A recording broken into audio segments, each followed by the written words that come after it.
Just after getting off work, I ran into a college classmate at the subway station. After all these years, he asked me when I would finally forgive Katerina. Katerina was my childhood sweetheart, and 5 years ago, we almost got married. But the night before we were supposed to get our marriage certificate, during our engagement banquet, she publicly called everything off. She said she didn't want to be a stand-in for my so-called crush, and wished me a happy life with that person instead. Then, she dragged along her junior schoolmate from graduate school and left without looking back. I was confused. I wanted to explain that I never had any so-called crush, but she had already hurt me so deeply that I was left shattered. In the end, I left City A. My classmate looked at me and said, "Katerina has always kept you in her heart." She said, "If it weren't for your crush and her being treated as a substitute back then, she would have married you already. Now, as long as you admit you were wrong, she's willing to rekindle your old romance." Rekindle an old romance. I laughed. My child is already 3 years old. What's there left to rekindle? Domi's eyes widened. He stared at me as if he had just heard something unbelievable. Married," he stuttered. "Your kid is already in kindergarten?" I nodded, unwilling to waste more words, and turned to leave. But he yanked me back with surprising strength. "No way, Leonardo, you're not lying to me, are you?" His voice rose, drawing the attention of people waiting nearby. "You loved Katerina so much. Everyone in City knew. For her, you even gave up your guaranteed admission to a top university. How could you possibly marry someone else?" I frowned. Hearing him bring up those old stories only sounded ironic now. I did love Katerina enough to give up everything for her, but that was in the past. "Why would I lie to you?" I replied calmly. My indifference only seemed to provoke him further. "Then who's your wife? What does she do? Is she as beautiful as Katerina? Is her family background as good as hers?" He fired off questions like a machine gun, his tone filled with hostility, as if I had married someone unworthy. I ignored him and tried to free my hand, but he only tightened his grip. "Leonardo, are you doing this on purpose? I know what happened back then, hurt you, but it's been 5 years. All grudges should be gone by now. Do you even know what Katerina's been through these past 5 years?" His voice carried a hint of pride as he continued. "Katerina Lin, the only daughter of the Lin family, took over the Lin Corporation and proved herself no less than any man. Under her bold reforms, the company's market value has tripled. She's become the brightest rising star in the business world. Countless wealthy families have tried to win her over, but she's stayed chaste for you. Other than Julian, her work partner, she hasn't had a single boyfriend. Everyone says she's a love brain wasting 5 years of her life for a man who didn't know how to cherish her." The Katerina he described sounded devoted and remarkable, like the perfect tragic heroine. But to me, it was only disgusting. I remembered a phone call I received before leaving City A. It was from Katerina's father, Uncle Lin. His voice was as warm and polite as ever, yet carried a faint distance. "Leonardo, I know you've been wronged," he said softly. "That child, Katerina, we spoiled her too much. She has too much of a pampered princess temper." He comforted me for a moment, then his tone shifted. "But young people in relationships, it's normal to have minor conflicts. Katerina is our only daughter. Taking over the Lin Corporation puts immense pressure on her. The help we can give her is limited. What she truly needs is someone by her side to guide and support her." I stayed silent, already understanding what he meant. "I've met that young man, Julian, a few times," he went on. "He's got a sharp business mind, he's steady, accomplished, and shares many common interests with Katerina. He's been a great help to her career." Uncle Lin's voice was gentle, but every word struck me like a hammer. "You, Leonardo, your gentle nature is a good thing. But for Katerina's position, her future husband must be decisive, capable, and strategic, have means and strategy." So, in his eyes, all my kindness and sincerity were simply not enough. Not enough strategy. I grew up in the Lin household. He watched me grow up and treated me like his own son. Yet when it truly mattered, 20 years of bond couldn't compare to one simple phrase, "Good for her career." In the eyes of wealthy families, being a good match in status and a boost to one's career would always outweigh childhood love. I didn't say anything at the time. I just quietly hung up the phone. Then, I blocked all of their contacts. Leonardo, are you even listening to me? Seeing me zone out, Domi punched my shoulder lightly in dissatisfaction. Katerina treats you so well, and now you've married an ordinary woman, are you really content with that? Don't you regret it? Regret? I looked at him like he'd just said something ridiculous. I'm living a good life. Word by word, I made it clear to him, my life doesn't need anyone else meddling in it. After that, I didn't give him another chance to drag me into his nonsense. I shook off his hand and turned away. After I left City A, I completely cut ties with that old circle. I changed my phone number, my address even, the city I lived in. Everyone thought I was still stuck in the same place, waiting for that proud and dazzling woman to turn back and save me.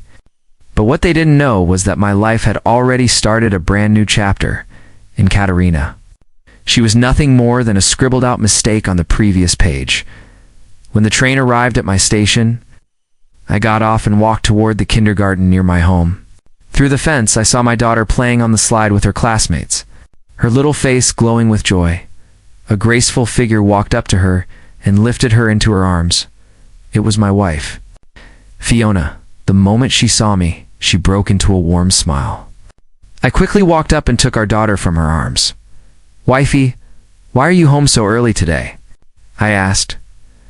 She took the bag from my hand and naturally slipped her fingers into mine. Of course I missed you both, so I came back earlier. I smiled and pinched my daughter's chubby cheeks. She snuggled against me, her soft little voice melting my heart. Daddy. That warmth, in that moment, was enough to melt away all the coldness in the world. Regret? What would I possibly regret? Katerina and I were neighbors. We grew up together from the time we were toddlers. She was 2 years older than me and always protected me. If anyone dared to bully me, she'd rush up first and fight them off.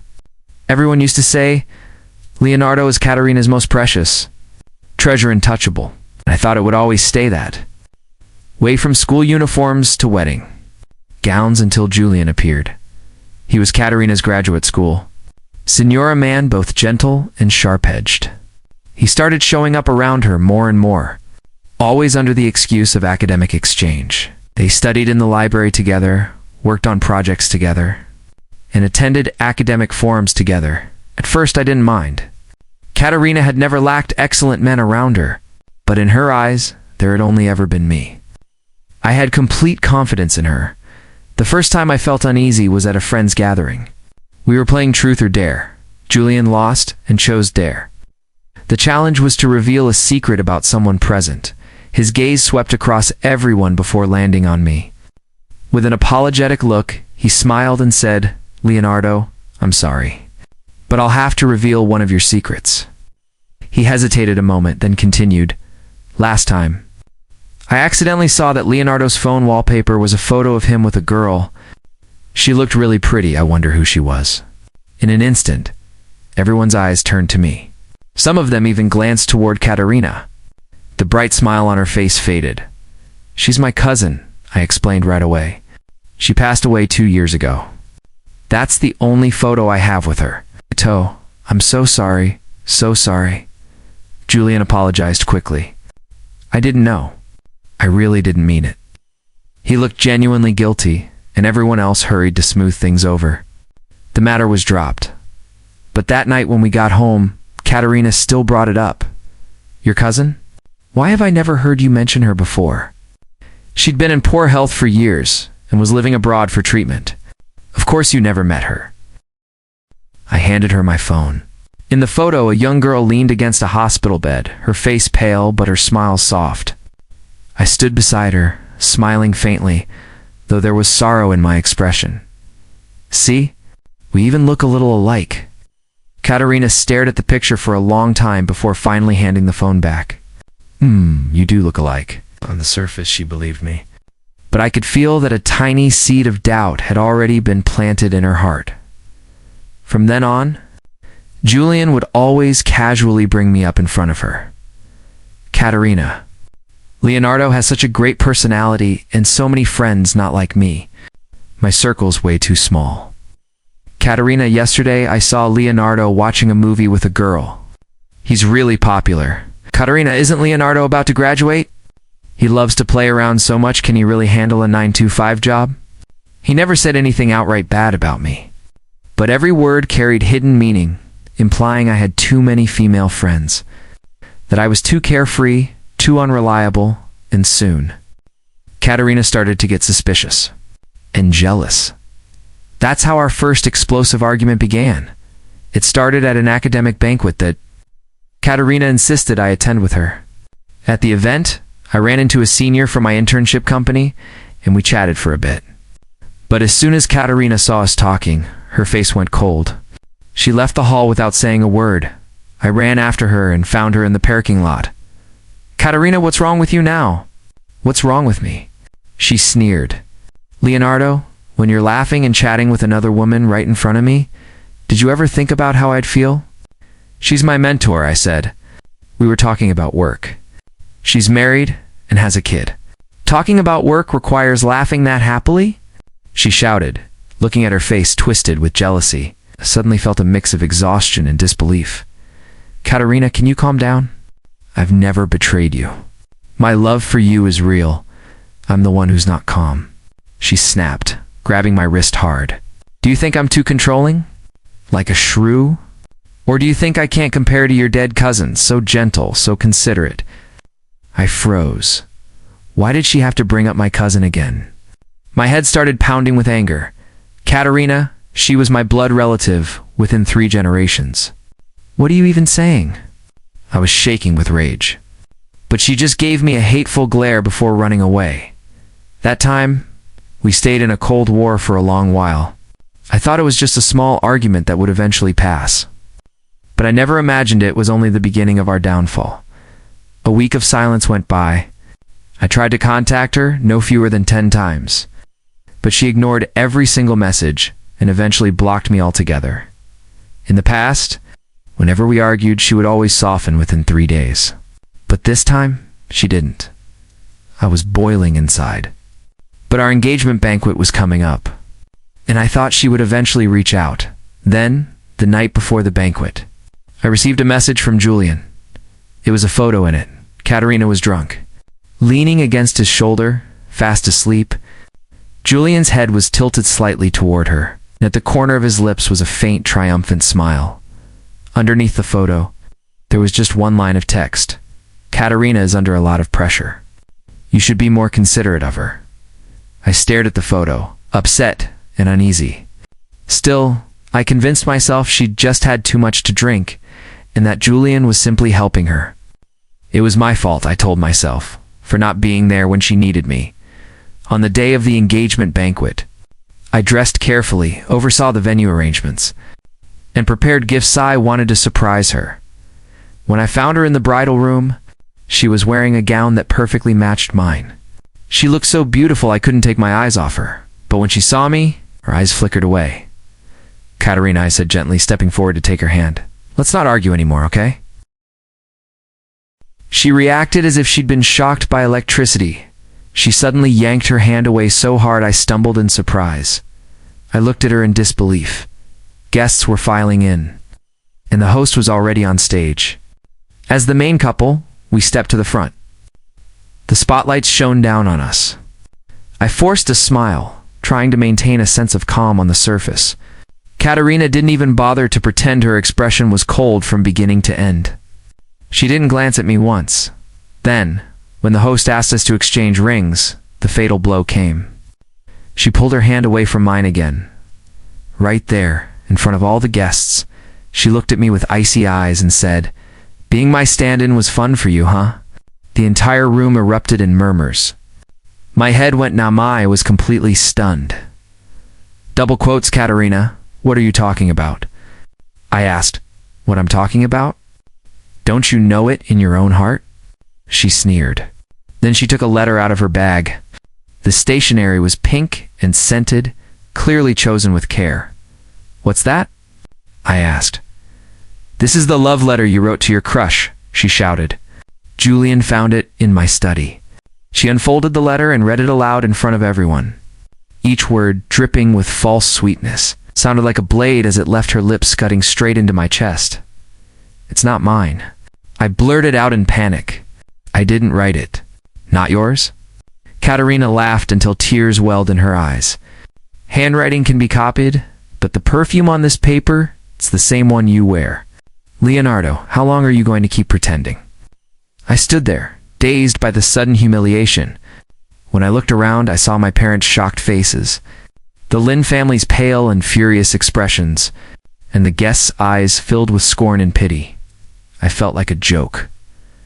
When she finished reading, Katerina crumpled the letter into a ball and threw it at my face. Then she pulled off the engagement ring meant for my finger and slammed it to the floor. "Wish you and your true love a lifetime of happiness," she said coldly, her voice slicing through the air. And with that, she grabbed Julian's arm, Julian, who pretended to console her, but whose eyes couldn't hide their gloating, and walked away decisively under the sympathetic gazes of the crowd. In that moment, my world completely collapsed. The engagement banquet turned into a farce. I became the laughingstock of the entire city, a circle. Everyone said I was a scumbag who toyed with true love. Stringing along the Lin family heiress while secretly seeing another woman, rumors came crashing over me like waves. The Lin family said nothing, letting the gossip fester. Soon, I was labeled as the man who tried to climb into a wealthy family, but got what he deserved. Gold digger. My heart turned to ice toward the Lin family, toward Katerina. I didn't bother to explain, because I knew once trust is gone, no amount of words can bring it back. I deleted every contact, shut down my social media, and bought a one-way ticket. Alone. I left City A. The city where I'd lived for 20 years no longer held a single trace of attachment for me, Domi Mustaf told Katerina the news that I was already married and had a child. Soon after, my phone started blowing up with calls and texts from unfamiliar numbers, some local, some from City A. I ignored them all, blocked them all. She must have grown desperate. A few days later, just as I stepped out of my office building, someone blocked my way. It was Katerina. 5 years had passed. She had shed her youthful innocence and become more mature. More alluring, but there was a sharp hostility etched between her brows. Her bloodshot eyes burned into me. "Why didn't you answer my calls?" she demanded, her voice hoarse, as if she hadn't slept in days. I said nothing and stepped aside, trying to walk past her. She grabbed my arm, her sharp nails digging into my skin like claws. "Leonardo, I'm talking to you," she roared. Her grip hurt so much I frowned. "We're no longer connected. Please let go." My calm indifference pushed her over the edge. "No longer connected? Easy for you to say? You disappeared for 5 years without a word, and now you've got a child with someone else? What do you take me for?" Her words sounded so absurd I almost laughed. "You'd rather marry some ordinary woman who came out of nowhere than come back and explain a single word to me." Her eyes were red, her voice shaking, as she stared at me like a desperate beast. "Leonardo, did you ever even love me?" She asked if I loved her after humiliating me in front of everyone with a forged letter. After letting rumors destroy me, while she stayed silent.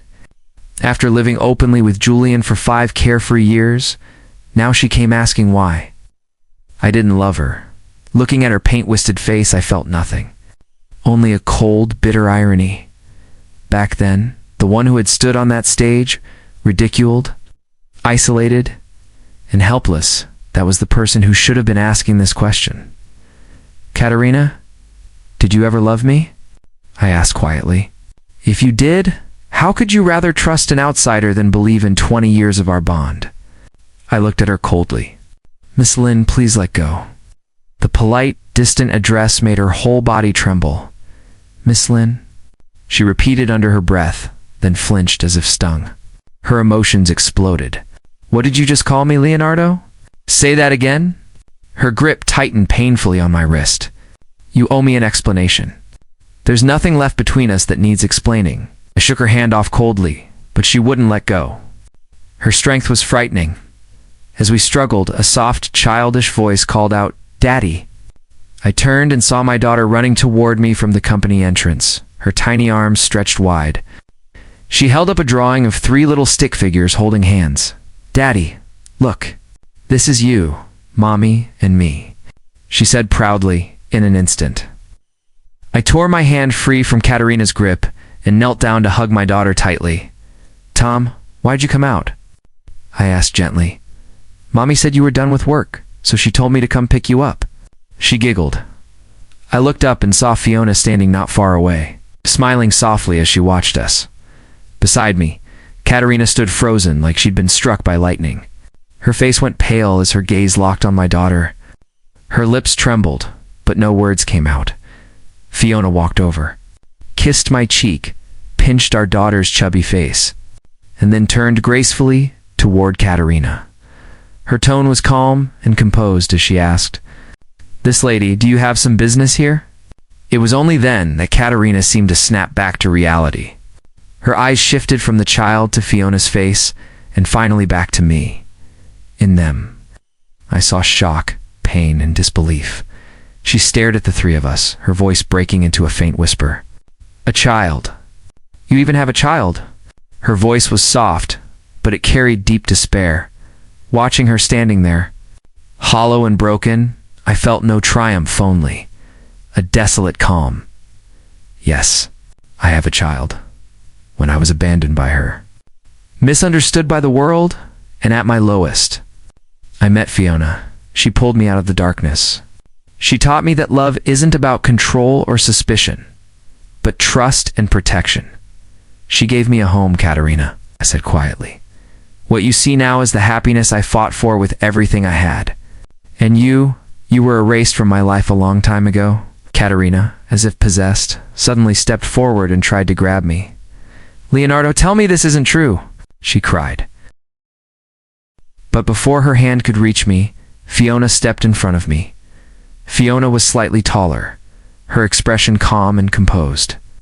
She simply stood there, her presence forming a quiet but unshakable wall between us. Looking at her back, my heart softened. She stood there without a word, ready to protect me. "Miss Lynn, is it?" Fiona's tone was polite, but there was a subtle warning in her voice. "Please don't disturb my husband and my child." "Husband? My child." Those words struck like a blade. Katerina's face went pale, the color draining from her cheeks. She looked at me with a pleading expression, her voice trembling. "Leonardo, just 5 minutes, please. Let's talk alone." This had been 5 years ago. I might have softened, but now I only felt a faint, bitter amusement. "No need, Miss Lynn," I replied calmly. "There's nothing left to talk about." I slipped my arm around Fiona's waist, drawing her close. "Wifey, let's go home. Tom must be hungry." Fiona smiled gently and nodded. "All right." Carrying our daughter, I felt her small arms cling to me while Fiona hooked her arm through mine. The 3 of us turned and walked away. I didn't look back, not even once, but I could feel Katerina's burning gaze behind me. So sharp, it felt like it could carve my shadow into the ground. I lowered my voice, speaking softly to Fiona, just loud enough for Katerina to hear. "Sweetheart, how about sweet and sour ribs tonight? Tom loves them." "Okay," Fiona replied warmly. "I bought fresh ribs this afternoon. I'll have the nanny make them when we get home." "You're the best, Mommy." Tom cheered happily in my arms. Our cheerful family chatter must have sounded like knives piercing through Katerina's chest. Behind me, I heard a faint, broken sound, but I didn't turn around. I didn't need to. I knew she had fallen apart. The once proud, untouchable Lynn heiress was now crouched on the ground in the pouring rain like a stray abandoned by its master. Pathetic. She finally realized that I had truly started a new life, a life that had nothing to do with her. Her pride and jealousy had turned her into a living joke. But Katerina didn't stop there. She found my address. That night, the rain was pouring hard. I'd stayed late at work, and just as I reached my apartment building, I saw her standing in front of the entrance, drenched to the bone, no umbrella, rain streaming down her hair. Under the streetlight, she looked like a ghost of her former self. When she saw me, she stumbled forward, blocking my way. Leonardo, do you really have to treat me like this? Her eyes were bloodshot. The smell of alcohol lingered in the air. What did I do wrong? Why are you tormenting me like this? I actually laughed coldly. Katerina, in what capacity are you asking me this now?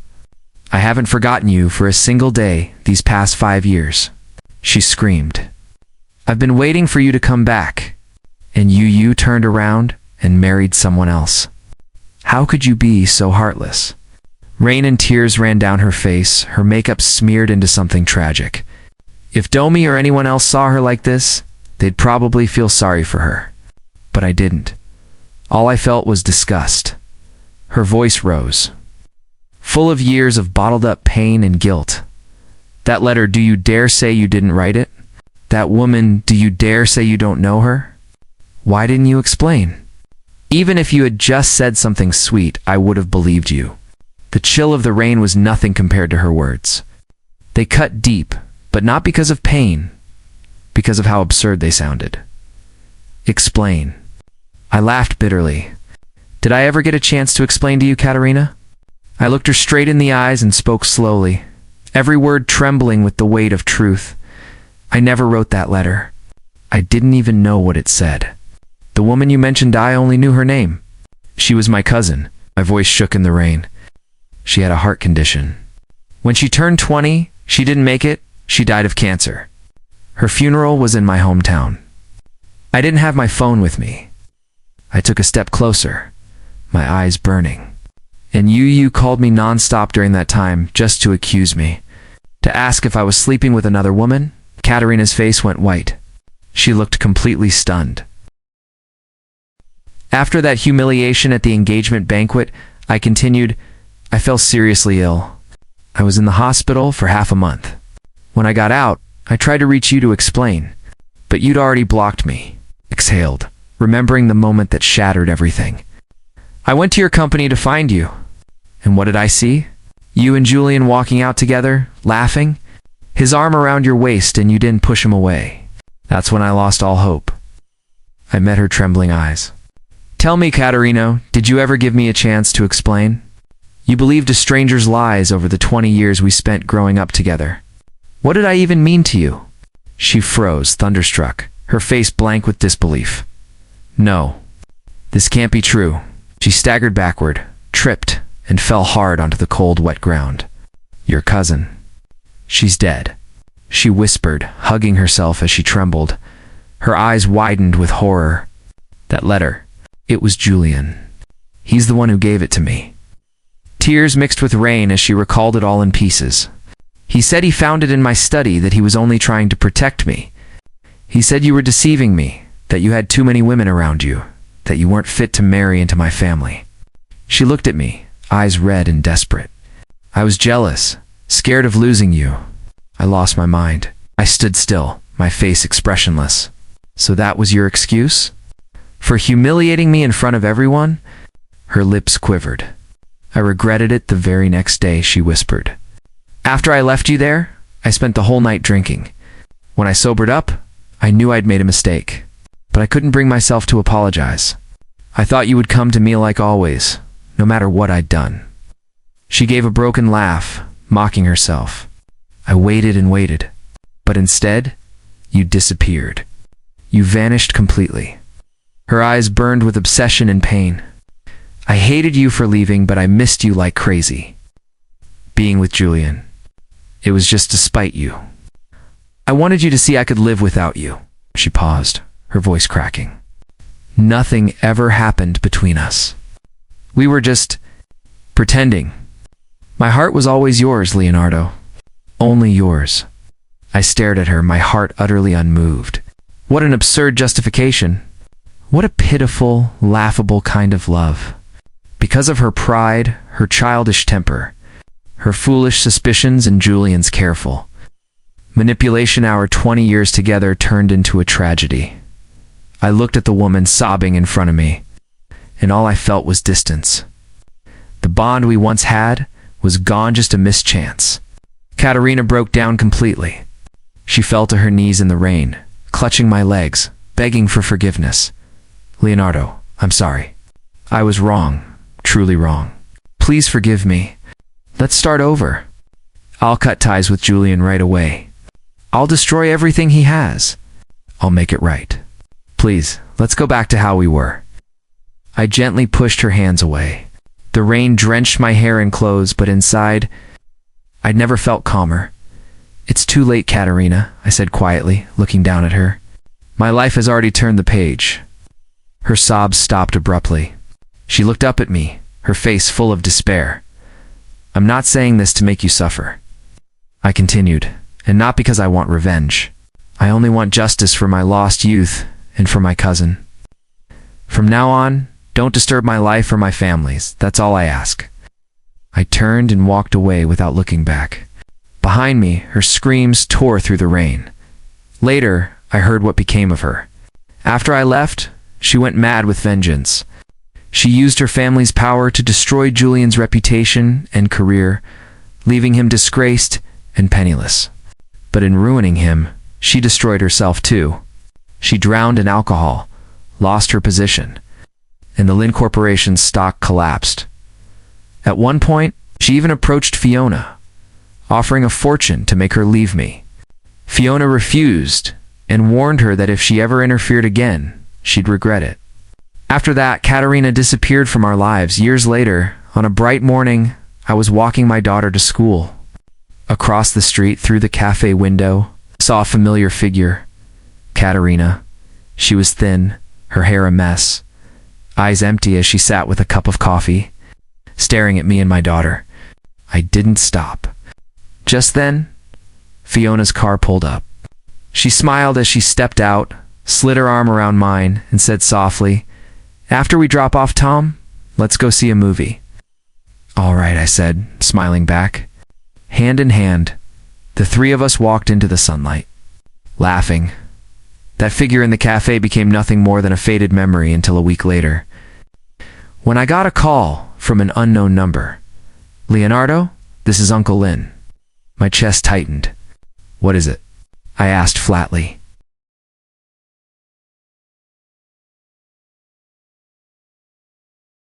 There was a pause. Then his tired voice came through. "Can we meet? I just want to apologize." That surprised me. He was a man who valued pride and family name above everything.